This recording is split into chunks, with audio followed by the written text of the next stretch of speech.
우리가 신앙생활하면서 가장 실천하기 어려운 내용이 오늘 말씀의 내용입니다.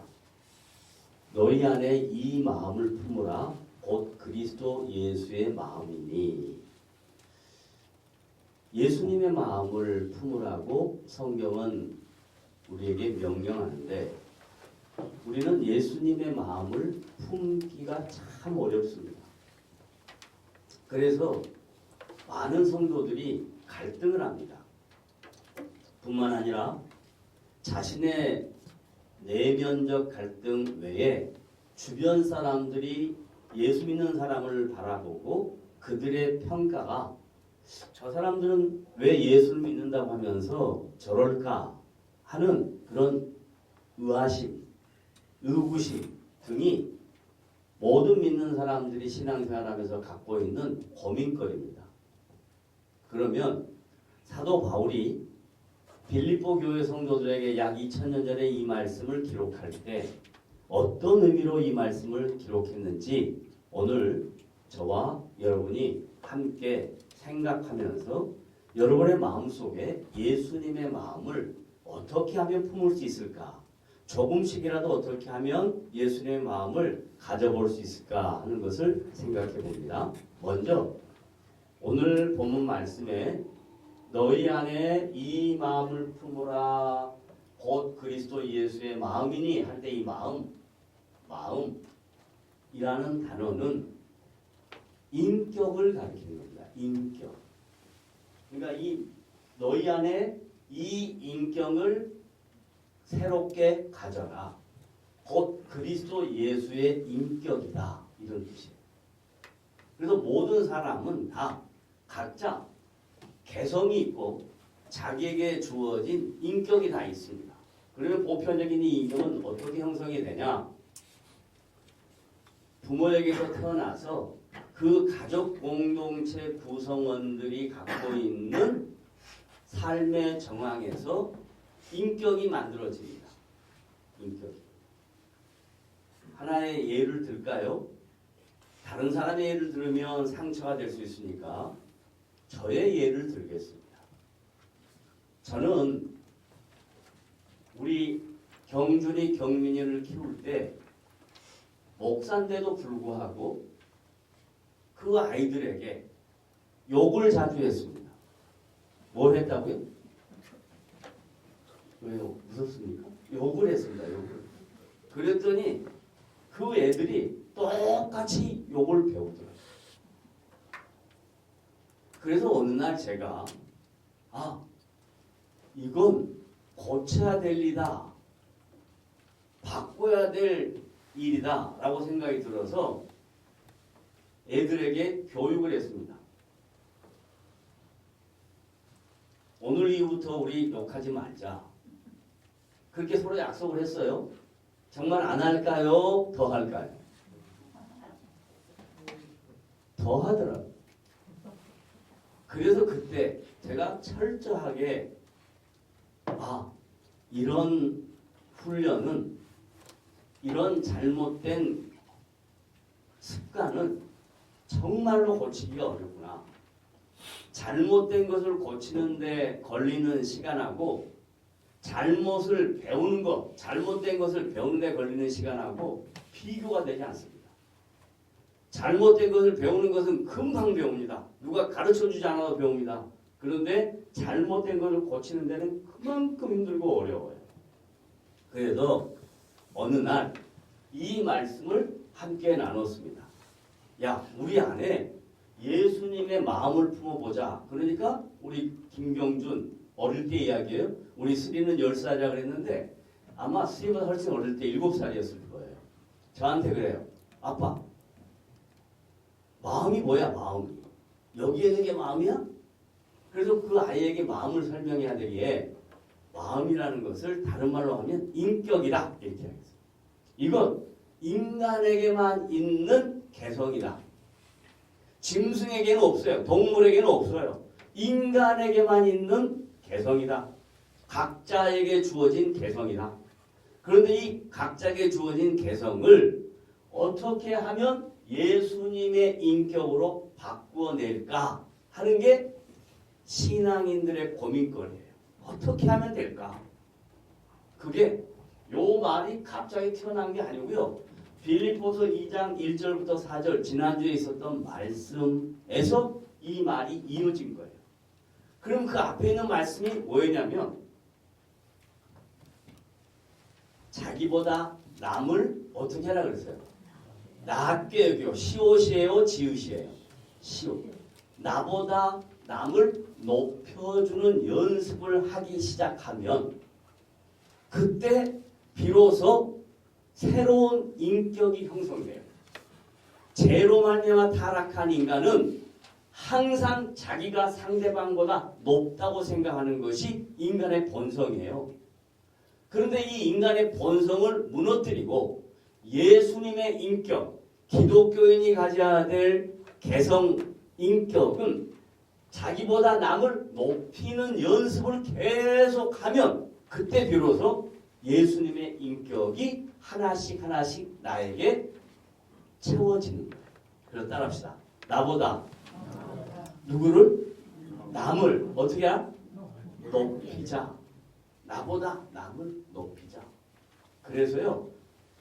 영어권에 있는 서양 사람들은 기독교 문화가 그들의 삶의 가치관이기 때문에 영어에 이런 표현이 있어요. 다들 아시겠죠? 제가 물어볼게요. 대답해 보세요. understand 뭐예요? 이해하다. understand 이해하다잖아요. 이해하다가 무슨 뜻이냐면 under라는 단어 전치사예요. under라는 단어 아래에 그 다음에 뭐예요? stand 쓴다. 그게 understand 이해하다예요. 그러니까 자기가 남보다 낮아져야 그게 바로 기독교적 가치다. 이런 뜻입니다. 그래서 예수님이 하나님인데도 불구하고 예수 믿는 사람들은 이 세상에서 세상 사람들이 살아가는 가치관이 아닌 다른 가치관으로 살아갈 때 어떻게 살아야 되냐? 예수님의 인격을 하나씩 하나씩 본받아요. 배워야 돼요. 그건 어느 날 갑자기 배워야 되겠다. 각오해서 되는 게 아니에요. 뭘로 되냐? 철저하게 자기가 실천하고 연습하고 행동으로 옮겨야 돼요. 왜냐하면 다시 한번 이야기했지만 인간의 본질적인 본성은 남하고 비교해서 자기가 항상 높아지고 싶어요. 그런데 이것을 낮추려고 하는 것은 쉬운 일이 아니에요. 그건 누가 주는 마음이냐? 성령이 주시는 마음이에요. 따라서요. 성령이 주시는 마음은 내가 낮아지는 거다.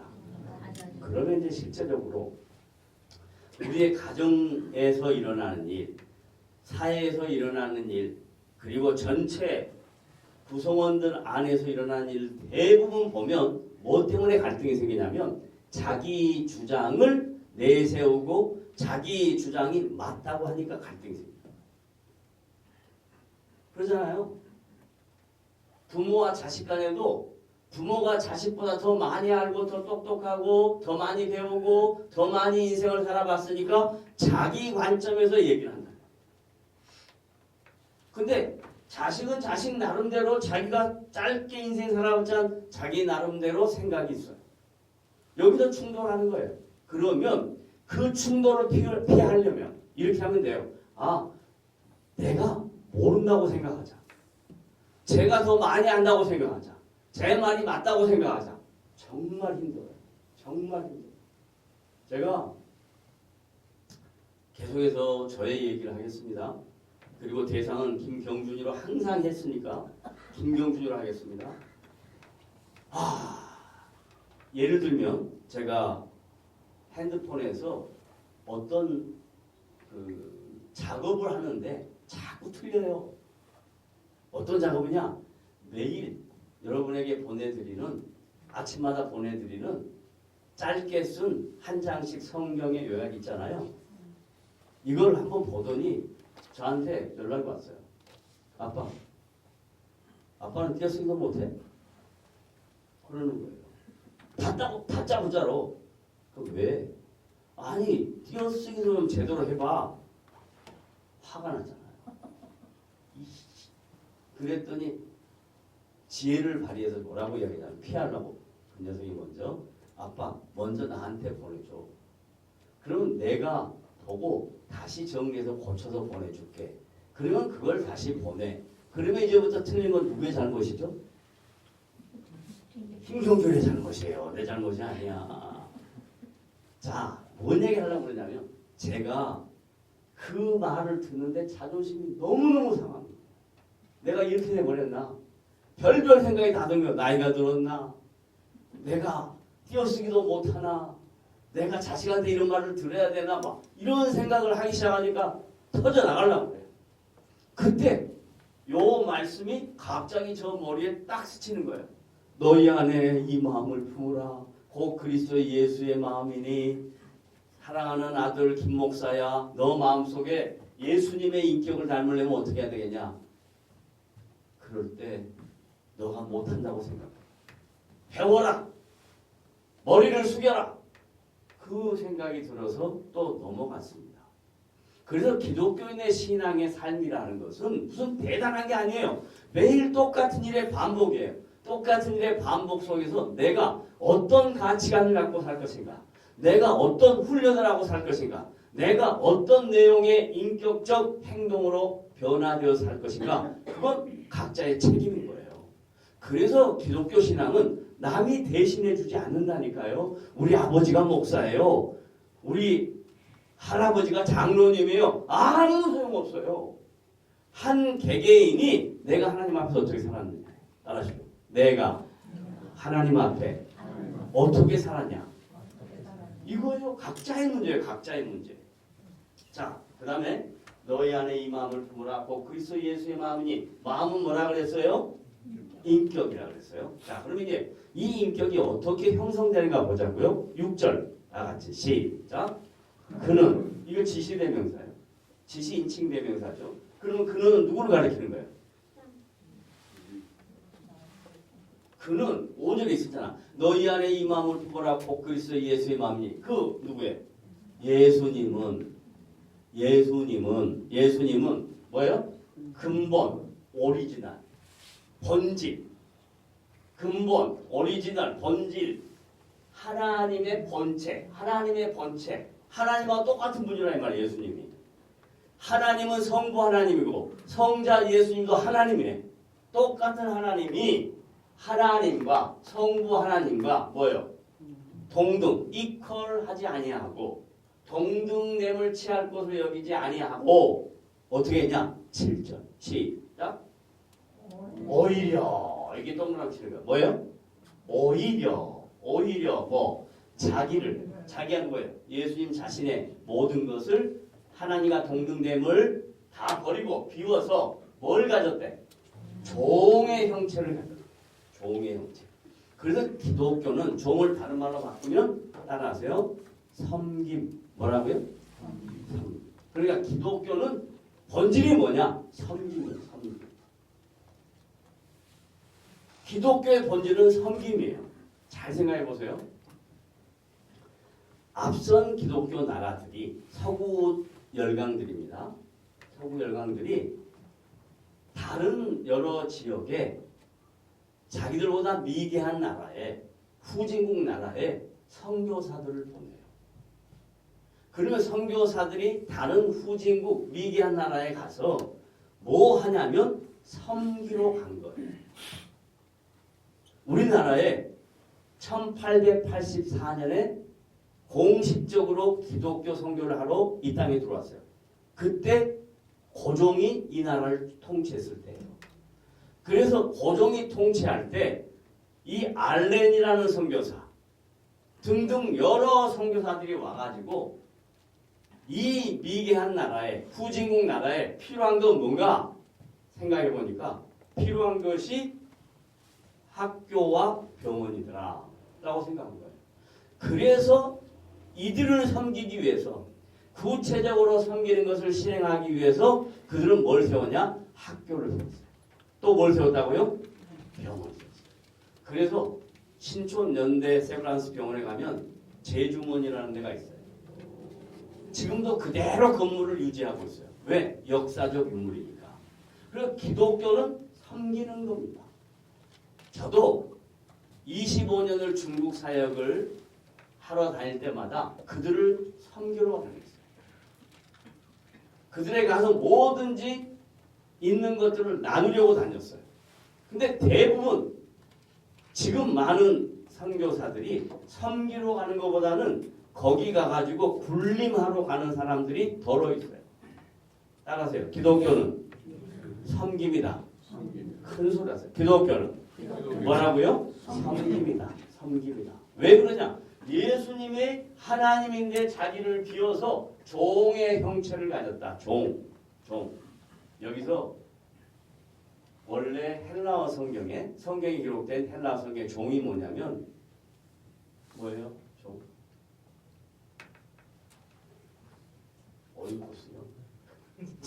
따라하세요. 둘로스. 따라하세요. 둘로스. 그 영어로 뭐냐면 servant. 다 섬긴다 하는 거예요. 다 섬긴다. 기독교는 섬기는 것이다. 종의 형체를 가져 하나님이 뭐처럼 됐다고요? 사람처럼. 그래서 예수님이 인간의 몸을 입고 오신 거예요. 그래서 예수님의 부친이 있고 모친이 있는 거예요. 그런데 두 사람의 육체적 결합으로 예수님이 태어난 게 아니라 성령으로 잉태케 되어서 사람의 몸을 그대로 이용해서 하나님이 인간의 몸을 입고 땅에 오신 거예요. 왜? 인간의 허물을, 인간의 연약함을 직접 체험하려고 인간처럼 똑같이 와서 살았어요. 먹고 마시고 33년을 이 땅에서 사셨어요. 그래서 우리 인간의 연약함을 다 아셔요. 그래야만 우리의 편이 되줄 수 있어요. 그래야 우리를 이해할 수 있어요. 그래야 우리에게 다가오실 수 있는 인격적인 분이 되는 거예요. 그래서 기독교 신앙은 인격적인 신앙이다. 이렇게 갑니다. 사람들과 같이 되었고 다시 한번 합니다. 오히려 자기를 비워 종 뭐라고요? 헬라어로 뭐라 그랬어요? 잊어버렸다. 금방 어떻게 알아요? 따라서 둘로스, servant. 종의 형체를 가지사 사람들과 같이 되셨고 8절 마지막 다 같이 읽습니다. 시작. 사람의 모양으로 나타나사 자기를 뭐하고 낮추시고 그렇게 계속 제가 이야기했죠. 기독교 신앙은 자기가 낮아지는 것이다. 낮아지는 것이다. 이 낮아지는 건 굉장히 어려운 일입니다. 특별히 비교해서 월등한 사람이 낮아지는 건 참 어려운 거예요. 비교해서 열등한 사람이 낮아지는 것은 자신이 열등하니까 낮아지기가 쉬워요. 연습하기가 그렇게 어렵지 않아요. 근데 우월한 사람이, 월등한 사람이 낮아지려고 하는 건 굉장히 힘들어요. 정말로 힘들어요. 그런데도 불구하고 성경은 우리 보고 뭐라고 이야기하냐면 너가 우월하든 월등하든 열등하든 관계없이 무조건 낮아져라 라고 해요. 어디까지 낮아지냐? 예수님은 죽기까지 낮아지셨어요. 죽기까지. 저는 이 말씀 때문에 사고를 하지 아니하고 군 생활을 잘 마감했는데 제가 논산훈련소에서 훈련을 받고 대구 의무사령관 거기 가서 후반기 교육을 받고 그 다음에 진해통합병원 가가지고 진해통합병 위생병으로 들어가는데 진해에는 가면 해군들이 큰 부대를 이루고 있어요. 거기를 뭐라고 해야 되냐면 해군 통제부 사령부 그래요. 통제부 사령부. 거기 이제 따구병 딱 가니까 해군 헌병들이 키가 크고 뭐 멋지게 생긴 헌병들이 야 불러요. 하더니 너 어디 들어가? 병원 들어갑니다. 위생병이야? 그렇습니다. 그러니까 너 오늘 저녁에 가면 오늘 저녁부터 시작해가지고 엄청 맞을 거니까 여기서는 안 때릴게. 그러고 저기 앉아있으라고. 앉아있다가 차가 와가지고 타고 들어갔어요. 아니나 다를까? 들어갔더니요. 이 벽에다 저를 붙여놓고 저쪽에서부터 상병이 뛰어와가지고 2단 옆차기로 워카팔로 가슴을 차는 거야. 그 다음에 이 대나무라고 이렇게 옛날에 선생님들이 대나무 이렇게 생긴 대나무 갖고 다니는데 이 대나무로요. 머리 끝에서 발끝까지 밤새도록 때리는 거예요. 왜요? 술 마시라. 소주 갖다 놓고 마셔. 뭐 먹습니다. 마셔. 밤새도록 때립니다. 그때 제가 이 말씀이 아까 말했던 빌립보서 2장 5절 말씀, 너희 안에 이 마음을 품으라. 곧 그리스도 예수의 마음이야. 그는 근본 하나님과 그는 근본 하나님 뭐냐? 이제 그것도 안 되네. 6절. 그는 근본 하나님의 본체시나 그는 근본 하나님의 본체시나 오히려 자기를 비어 종의 형체를 가지사 그래 견디자 참자 예수님 십자가가 죽기까지 참으시고 복종했으니까 참자 그리고 참았어요. 만약에 거기서 제가 예수 믿기 3년 전 예수 믿기 전 그 옛날 모습으로 갔으면 그 저를 때렸던 사람은 그날 저녁에 죽습니다. 두말 안 하고 정말 죽습니다. 그런데 제 마음속에 주님의 마음이 참자. 그리고 아침에 일어나고 구보하려고 했더니요. 여기 입에서 피가 퍽퍽 나와요. 왜요? 여기 맞아가지고 뭉쳤던 피가 터집니다. 그걸 거의 3개월 맞았어요. 3개월 매일. 마지막에는 어떻게 맞았냐? 유리창고 뒤에 가가지고 쇠파이프로 허리를 맞았는데요. 딱 맞고 허리가 마비가 왔어요. 그 병원이니까 신경외과 입원시켰어요. 신경외과 선생님이 야 수술하고 제대해라. 그러면 완전히 인생 끝나는 거예요. 2주를 하반신 마비 상태로 누워있다가 2주 지나는 어느 날 주여 기도하러 가야 되겠다. 대충 일어나가지고 발 한 발짝 뛰면서 교회가 저 꼭대기 있었는데 이렇게 해서 올라가다가 가만히 생각하니까 하나님은 교회도 계시고 어디든 계시는데 지금 여기서 기도하자. 손 딱 얹고 주여 나사렛 예수의 이름을 명하노니 다리에 힘이 날지어다. 그랬더니요. 갑자기 힘이 생겨가지고 그냥 걸어 들어왔어요. 그리고 태어나고 정신과 병동 올라가서 마지막 저의 군대 생활을 마치고 돌아왔거든요. 저는 그런 인생의 여러 가지 우여곡절의 삶을 지나면서 빌립보서 2장 5절 말씀을 늘 생각해. 너희 안에 너 마음속에 예수님의 인격을 가져라. 예수님의 인격을 가져라. 이게 기독교 신앙이다. 기독교는 섬김이다. 이것이 오늘 우리에게 주시는 빌립보 2장 5절부터 8절 사도 바울이 빌립보 교회의 성도들에게 주시는 메시지입니다. 마지막 8절 다시 한번 결론하겠습니다. 다 같이 읽으십시다. 시작. 사람의 모양으로 나타나사 자기를 낮추시고 죽기까지 복종하셨으니 곧 십자가에 죽으시리라. 그러면 여기서 이제 마지막 질문이 생기는 거예요. 아니 목사님 예수님이야 온 인류의 죄를 대속하기 위해서 십자가에 죽지만 우리도 십자가에 죽어야 됩니까? 아니요. 우리는 십자가에 죽을 일은 없어요. 우리는 어떻게 하냐면 십자가의 죽음과 같은 고통이 있다 할지라도 그렇게 살면 주님이 우리의 인생을 책임지신다 하는 것이 사도 바울의 고백이에요. 기독교인처럼 살아가면 다들 바보라 그래요. 어리석다고 해요. 그런데 그걸 주님이 다 아셔요. 그래서 사도 바울이 로마서 8장 18절에 이렇게 하겠어요. 로마서 8장 18절 이렇게 합니다. 다 같이 따라하죠. 현재의 고난은 다시 뭐예요? 현재의 뭐예요? 고난은 현재 고난. 왜 고난당해요? 왜 고난당해요? 십자가의 마음으로 낮아서 겸손하면서 섬기면서 사니까 그게 힘들어요? 안 힘들어요? 힘들죠. 현재의 고난은 그 다음에 따라서요. 장차 누릴 영광과 좋기 비교할 수 없느니라. 그러니까 우리 이 땅에 사는 동안에 이번 주 갑자기 하나님이 우리 윤일로 집사님 그의 나라로 부르셨어요. 그리고 입간 예배, 발인 예배 할 때 제가 간단하게 말씀드렸어요. 우리가 사는 이 땅의 인생 길면 100년이요. 어떤 사람 120년 살 수 있어요. 어떤 사람 80년도 살 수 있어요. 근데 성경은 너무너무 분명해요. 이렇게 성경 이야기해요.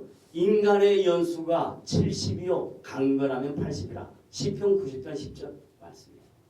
그건 뭔 말을 가리키냐면 처음부터 마지막 때까지 인간 수명의 통계를 낸 거예요. 오래 살았던 통계가 있고 적게 살았던 통계가 있고 저쪽 나라에 오래 살았던 사람이 있고 이쪽 나라에 짧게 살았던 사람이 있어요. 그 통계를 다 내서 보니까 인간의 연수가 70여 강간하면 80이라. 이게 보통이에요. 그래서 이 80년 인생 어떤 사람이 생각할 때 길다고 생각해요. 어떤 사람은 짧다고 생각해요. 그런데 하나님의 입장에서 보면 이건 너무너무 짧은 거예요. 왜 짧냐면 하나님의 시간은 하루가 얼마 같아요? 1000년 같고 그 다음에 1000년이 어때요? 하루 같아요. 그러니까 100년 해봐야 1000년에 10분의 1이니까 24시간에 10분의 1이니까 2시간 40분밖에 안 돼. 짧은 시간이야. 짧은 시간. 짧은 인생이지만 장차 누릴 영광. 이것은 장차라는 건 영원한 시간이에요. 주님의 나라에서 누리는 영원한 시간이에요. 이 영원한 시간 우리 모두가 현재의 고난은 장차 누릴 영광과 비교가 된다 안 된다? 비교가 안 된다. 그것 때문에 참고 견디는 거예요. 그것 때문에 낮아지는 거예요. 그것 때문에 섬기는 거예요. 그것 때문에 기독교 정신으로 이 땅에서 살아가는 거예요. 다들 바보라 그래도 바보처럼 살아가는 겁니다. 어떤 대중가요 가수가 바보처럼 뭐 살아간다 하는 그 바보하고 지금 우리가 여기서 말하는 바보하고는 달라요. 거기서 말하는 바보는 정말 바보고요. 우리는 알지만 모르는 척, 있지만 없는 척, 누리지만 누리지 않는 척. 내가 예수님 때문에 나의 모든 것들을 낮아지고 내려놓는 것이 기독교 신앙이다 라고 사도 바울이 빌립보 교회 성도들에게 얘기하는 겁니다. 우리가 지금 이 마지막 시대를 살고 있는데 이런 얘기를 하면 대부분 많은 그리스도인들이 이런 얘기 듣기 싫어합니다. 왜? 복 받기를 좋아하고 잘 되기를 좋아하고 세상에서 잘 나가기를 좋아하고 이러지. 어떤 목사가 지금 다 우리 기독교 정신으로 섬기며 삽시다. 낮아지며 삽시다. 이런 말 하는 사람 거의 없습니다.